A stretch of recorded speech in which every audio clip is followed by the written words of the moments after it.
Hello, I'm Sam from Jessup Says. The focus of my channel is to share and educate on how to buy less, buy better.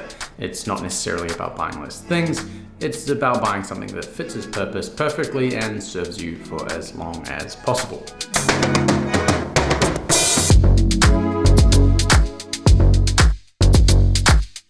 In the last video, we covered a 1-year update on my pair of kangaroo RM Williams Chelsea boots, or the Comfort Craftsman to be specific. If you haven't watched that, feel free to do so. But in summary, I love my RMs, but I don't necessarily think that they're worth what it costs to purchase them in 2022. With a range of newcomers and brands offering, in some cases, better quality at better price and ultimately better value.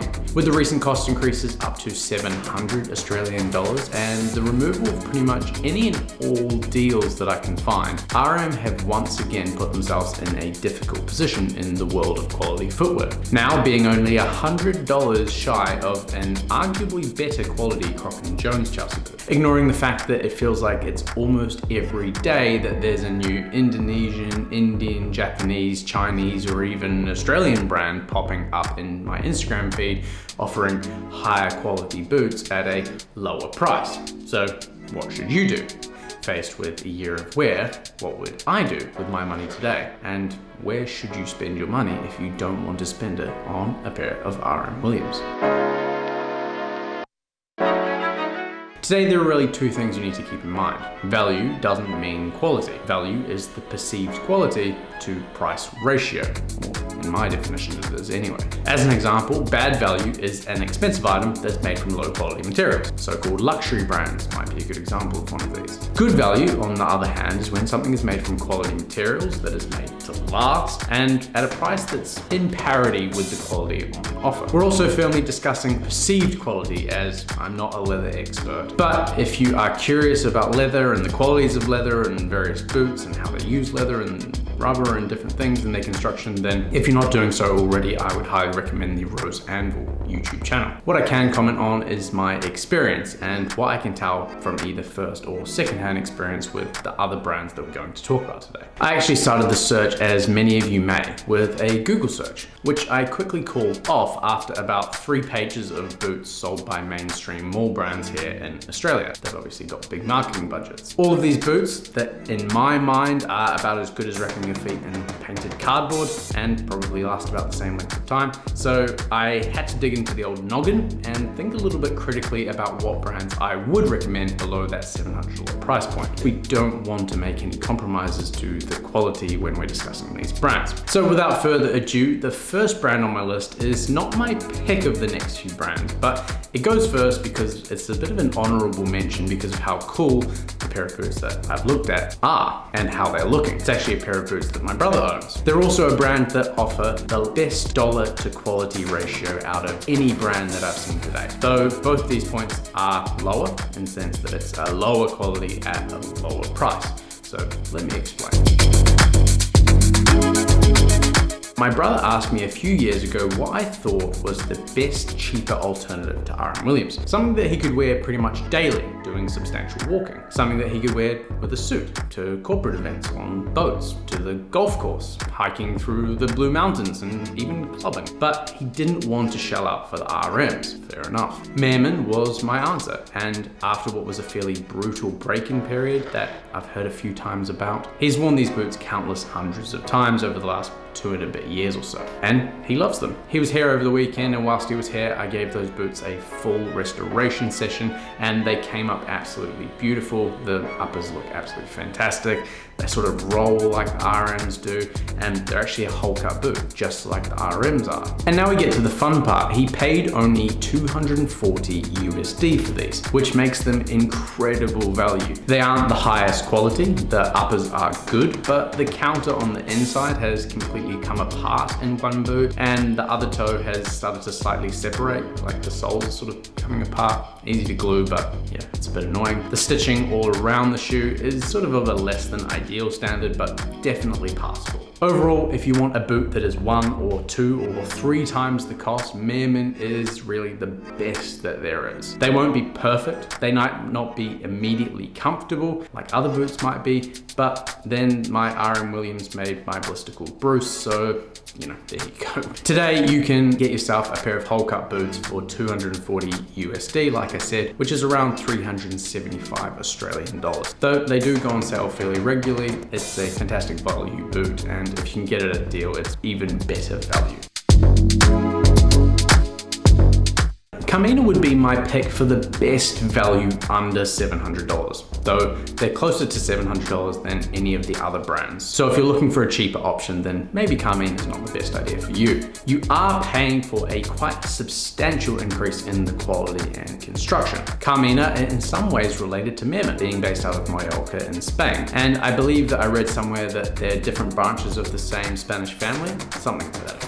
Anyway, unlike Meermin, who produced in China, Carmina make their shoes in Spain, on the island of Mallorca, and they do so to an incredible standard. They must be one of, if not the best in the world at shell cordovan construction, and they offer an insanely diverse range of extremely well-priced shoes and boots, and of course loafers. They even do women's shoes, and my wife has a pair of Carmina Chelseas, which she wears all the time. Comparing that pair of Chelseas and my own pair of Carminas to the boots and shoes that I have from various brands, I would say that they're about on level with Crockett and Jones, maybe a tier above Crockett and Jones in some aspects, so they are very, very, very high quality shoes and boots. As for your options, I said there are plenty, and I wasn't joking. You can actually completely customize your own pair, which is pretty fun, and you may spend a few hours making random combinations. Maybe that's just me and crafty, but there is so much endless ability to customize these shoes and boots. The pair that they have available in their ready-to-wear line that are most similar to the R.M. Williams Comfort Craftsman are named the 80216 Rain. Rain being last and the number being the model number. They're a beautiful boot, and they will set you back just under 600 Australian dollars. These are actually on a rubber sole, just like the R.M. Williams. This particular one isn't a hole cut boot, but if you wanted a hole cut boot and that was something you were really desiring, then you actually have that option, this time on a leather sole for 637 Australian dollars, so still less than that $700. I can assure you that these Carminas are incomparable to R.M. Williams in terms of their leather selection and their construction. I mean, all you gotta do is look at my pair of museum calf luchas that I have, and you compare that to sort of the flat brown color of a typical R.M. Williams, and you really start to see the type and quality of the leather and the dyes that Carmina typically use. As I said, this brand Carmina would be my pick for getting better value than an R.M. Williams, and you're also getting an improvement in the quality, and at a discount of 62 Australian dollars, or around 40 US dollars in the current climate. It's a bit of a no-brainer if you are looking for a pair of Chelseas. Crockett and Jones are of course on the list, but as they're a little bit more expensive than Carmina and R.M. Williams, unless you prefer their styles or their history, or of course you know that there's a last that fits you particularly well, fit is always king, don't forget that, then I would recommend you go with Carmina and not Crockett and Jones. There are also a huge list of brands that I haven't personally tried, but offer a range of values to suit a range of different people. The rest of this list is no means exhaustive, but I've done my best to sort of combine boots that I've seen in person with boots that I've seen through friends, and tried to come up with a list of who else you might look if Carmina and Meermin are not your picks. All of course will be linked below.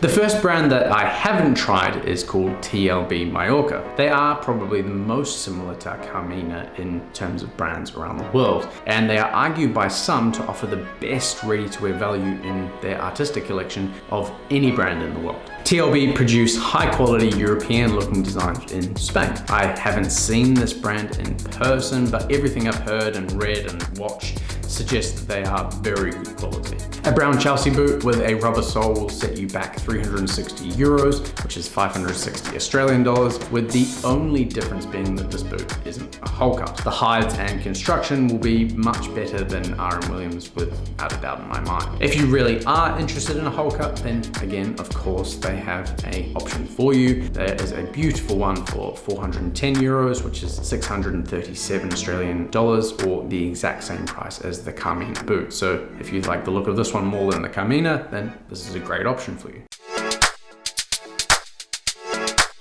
Moving away from Spain, Grant Stone is a company that offers some really interesting and high quality products, but for a bit more of a work-weary vibe. The brand was started sort of as an Alden clone made in China, but in my opinion, it has evolved far beyond those beginnings and offers a fantastic looking product at a great price. If you like more of a rugged boot, then this might be a really good option for you, and they are looking to start at around 575 Australian dollars. They aren't whole cut, but it's a really cool option.